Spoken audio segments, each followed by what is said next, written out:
اليوم منافسة ما بين محبين السيكو ومحبين السيتيزن. أنا شخصيا مناصر حق السيكو، وعندنا أخونا مازن من عمان مناصر السيتيزن، فمن راح يفوز؟ أنا عندي 7 أسباب، هو ما أتوقع حتى عنده 7 أسباب إنه ليش سيكو تتفوق على سيتيزن، فخلينا ندش بالفيديو.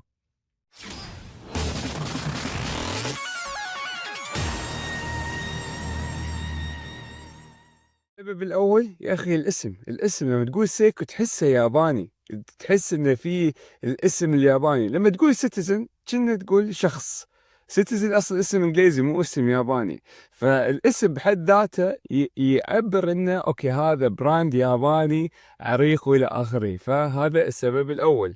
اتفق معك، بس ايضا سيرزن مع اسم ياباني ما يعرفوه الا محبين سيرزن، اللي هو سيرزن توكي كابوشكي جايشا. ودام فيها جزء من اسمك يا ابو سعود، انت المفروض تعرف هذا الشيء اكثر من اي حد ثاني. بالثاني هم اصلا بشكل عام سيكو وايد تفوقوا على سيتيزن من ناحيه التسويق وتعبوا على التسويق. فانت عادة لما تشتري براند معين تحب تشتري القصة، تحب انه والله كان فيلم معين والى اخره. وكم ساعة ايقونية من سيكو كانت موجودة بالافلام، منها الكابتن ويلرد، منها الارني، منها الاس كي اكس، كل هذيل الساعات. يعني هم سيكو عندهم ساعات ايقونية. سيتيزن لحد الآن ما تقدر تقول إنه والله هذه الساعة أيقونية بشكل عام في عالم الساعات، أو حتى بسيتيزن بحد ذاتها ما أتوقع في ساعة أيكونيك اللي تعتبر تحت مظلة سيتيزن. والله جالسين يحاولوا، انا متامل يوصلوا مكان يوم من الايام يعني. خلنا نحاول، عسى خير.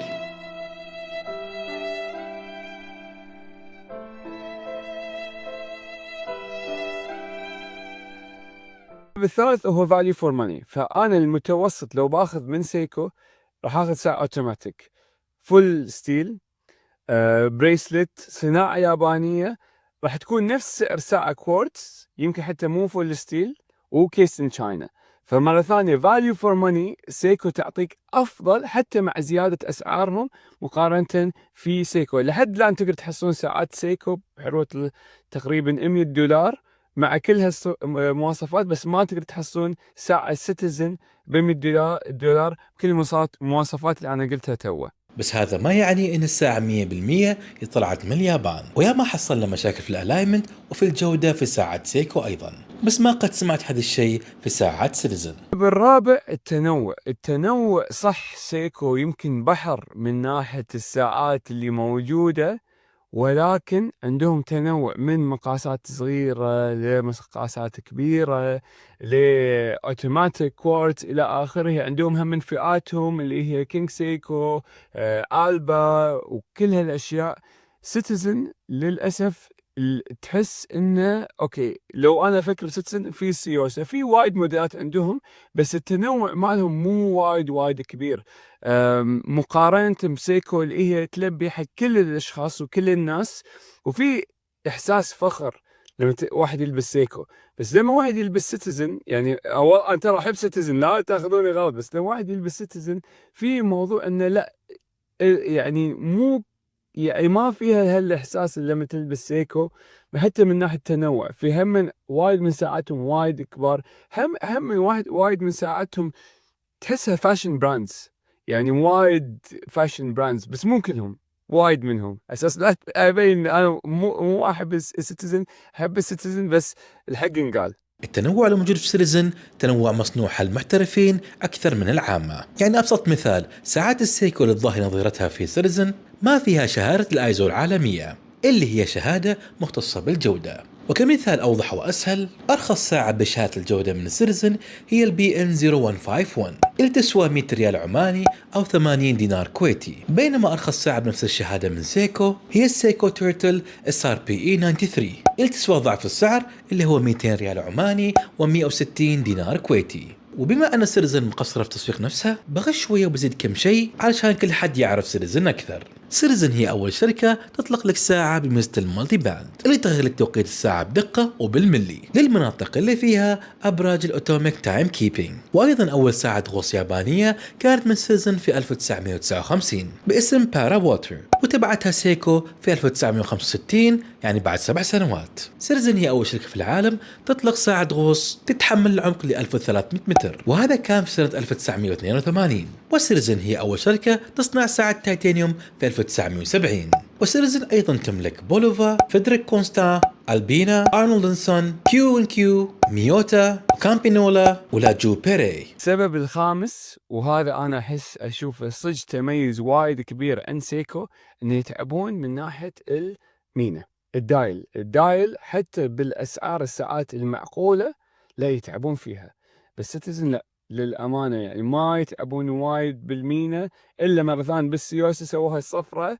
بس غير عن ذلك المين يعني مو نفس تنبهر مرات بساعات سيكو، حتى النكشات وشي وكل إلى آخره. فمرة ثانية أنا أشوف سيكو تتفوق من ناحية المين، اللي هي أنا أحس هي جمالية الساعة بشكل عام. هنا المشكلة وقت ما تبحث عن شيء كثير بحكم الانحيازية، أنا ما بتكلم، بخلي الصور تتكلم لكم.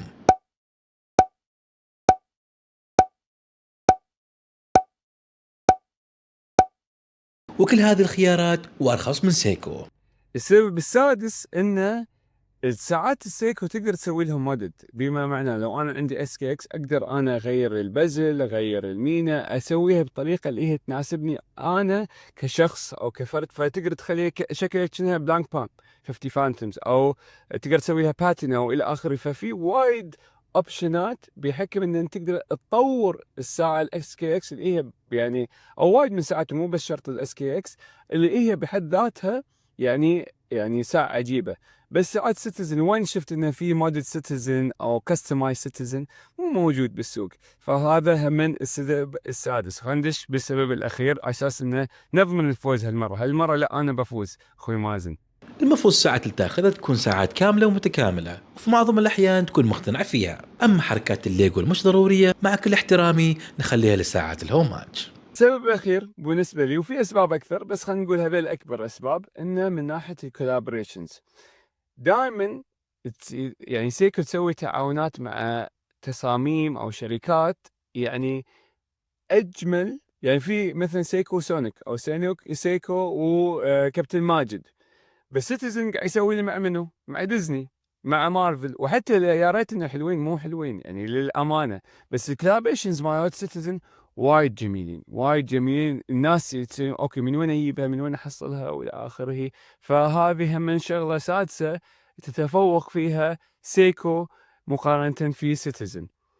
الله يوفقك اخوي مازن. انا بشوف شنو الاسباب اللي عندك اياها، بس ما اتوقع راح تتفوق على ست اسباب، ولا انا عندي اكثر بس ما نبي نطول الفيديو. انه شلون سيكو تتفوق بسيتيزن، وان شاء الله هالمره انا راح افوز مو انت.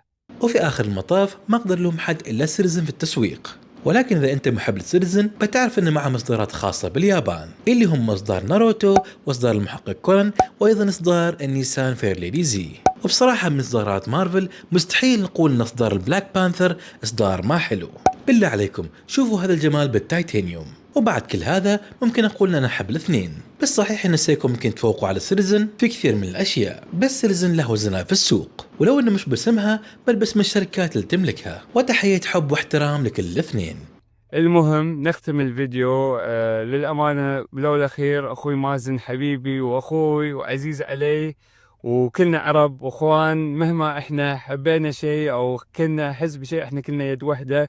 ولا تنسوا دعاء يا اخوان، وهن فلسطين كل بلاد المسلمين، ويعطيكم الف الف عافية.